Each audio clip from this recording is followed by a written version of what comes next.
Masih banyak. Udah ngantuk. Pura-pura. Semangat ya, kita masih ada satu sesi lagi nih. Ya. Sebelum pembelajaran, Ibu mau tanya kehadiran anak-anak dulu. Siapa yang nggak hadir? Temennya coba dicek. Anis. Anis. Kenapa nggak hadir? Ke Bogor. Pulang kampung ya. Jadi tidak biasa. Ya kita minta oleh-oleh ya nanti kalau Anis pulang ke sini ya. Baik, ada yang tahu nggak sekarang kita mau belajar tentang apa, materi apa? Apa ya? Ya, peluang tentang suatu kejadian. Pada minggu lalu kita udah belajar tentang konsep dasar peluang. Nah, ada yang masih ingat nggak? Rumus untuk mencari peluang itu apa? N upper NS dengan NA-nya itu apa? Banyaknya. Kalau NS-nya? Satu. Banyaknya? Nah, untuk tujuan pembelajaran pada siang ini yaitu melalui model pembelajaran problem based learning berbantuan LKS, siswa diharapkan dapat yang pertama mendefinisikan konsep peluang suatu kejadian dengan tepat. Yang kedua, menentukan nilai peluang suatu kejadian dari suatu percobaan dengan tepat. Dan yang ketiga, menyelesaikan permasalahan yang berkaitan dengan peluang kejadian dari suatu percobaan dengan tepat. Nah, kita ingat kembali ya, apa sih yang dimaksud dengan percobaan, ruang sampel, dan kejadian atau peristiwa? Siapa yang mau mengingat? Oke, Mbak Salva, silakan. Percobaan adalah suatu proses hasil dari suatu kejadian bergantung pada kesempatan. Kalau untuk ruang sampel itu himpunan dari semua hasil yang mungkin dari suatu percobaan. Kalau untuk kejadian merupakan himpunan bagian dari ruang sampel. Ya, coba kita cek ya. Benar ya, percobaan itu dapat didefinisikan sebagai suatu proses dengan hasil dari suatu kejadian bergantung pada kesempatan. Nah, ketika percobaan diulangi, hasil-hasil yang diperoleh itu nanti tidak selalu sama. Nah, untuk ruang sampel itu adalah himpunan dari semua hasil yang mungkin dari suatu percobaan. Sedangkan untuk kejadian atau peristiwa itu bisa didefinisikan sebagai himpunan bagian dari ruang sampel. Nah, tadi kan kita model pembelajarannya itu problem based learning ya. Nah, di sini Ibu punya suatu masalah. Nanti kita pecahkan sama-sama ya. Nah, coba dibaca. Siapa yang mau membaca? Ada. Ya, Anin. Ayo yang keras, Anin.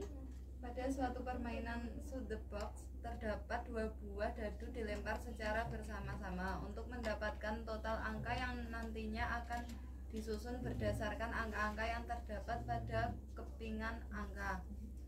Rudi berkeinginan memenangkan permainan sehingga dia memiliki strategi dengan menghitung kemungkinan dadu yang akan dilempar berjumlah 9 atau 10. Coba bantu Rudi menghitung peluangnya. Ya, oke. Coba ya kita bantu Rudi untuk menghitung peluangnya. Yang diketahui apa aja? Ada dua dadu yang dilempar secara bersama-sama. Nah, Rudi ini akan menghitung kemungkinan dadu yang akan dilempar itu berjumlah 9 atau 10. Nah, kita misalkan peluang munculnya mata dadu berjumlah 9 itu sebagai A dan peluang munculnya mata dadu berjumlah 10 sebagai B. Nah, pada pelemparan 2 dadu, peluang munculnya mata dadu berjumlah 9 itu berapa? NS-nya dulu dari ruang banyaknya ruang sampelnya berapa? 36. NS-nya sama dengan 36. Nah, NA 4. Mana aja? Anda? 3,6,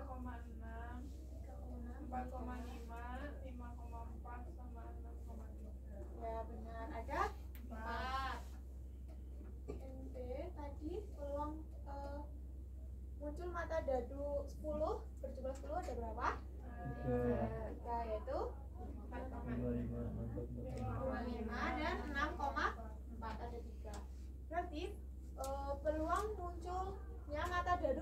9 atau 10 itu gimana? Ini jumlah. P A 4 per tambah 3 per berapa? 7 per 36. Oke, kita cek ya. Yeay.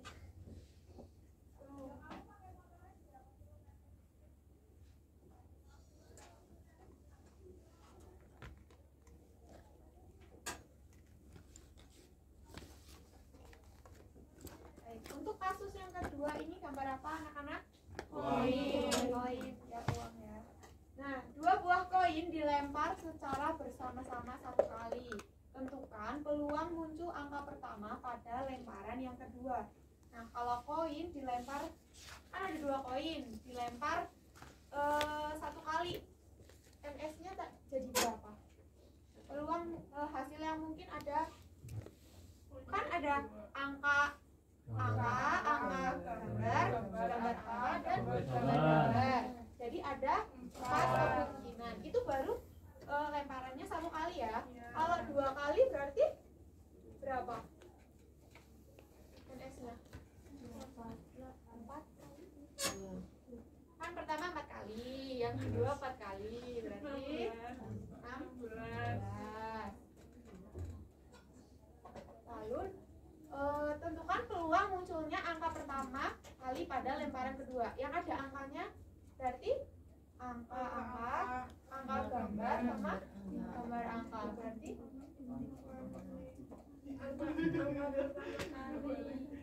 kan koinnya sama, nggak tahu koin 1 atau koin 2. Ini yang ada angkanya, berarti ada 3. Berarti peluangnya 3 apa?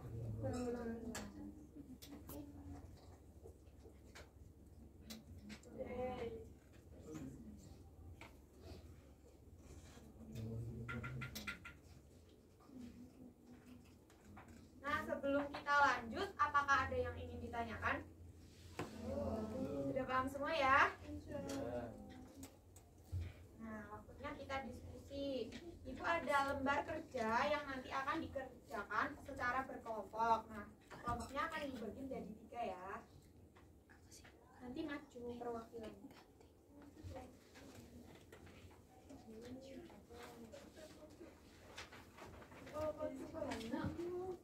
Waktunya berapa menit nih kira-kira? 30 menit, oke. Sudah selesai ya? Sudah. Ada yang susah nggak? Oke, ayo perwakilan kelompoknya maju untuk mempresentasikan hasil diskusinya.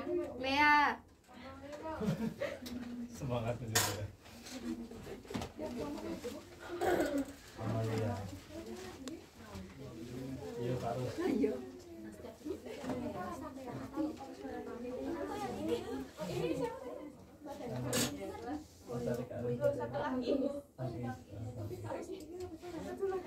Satu lagi siapa? Ya, Pak Ika. Nonton siang.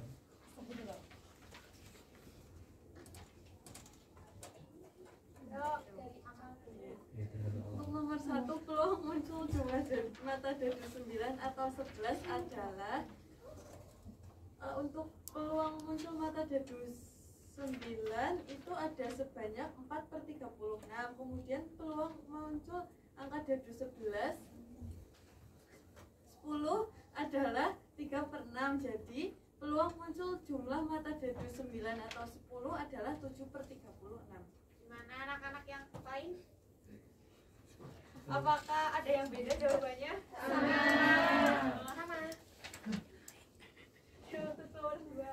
Yang kedua, peluang muncul jumlah mata dadu kurang dari 5.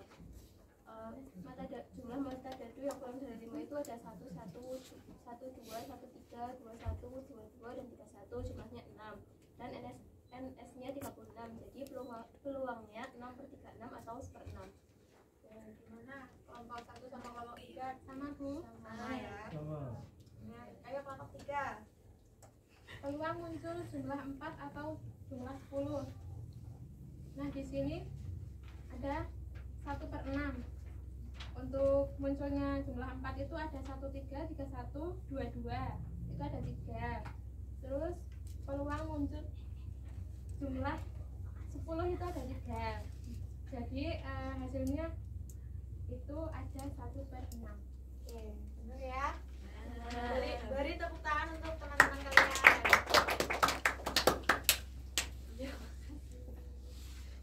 Ini dapat saja lu. Makasih ya Bu.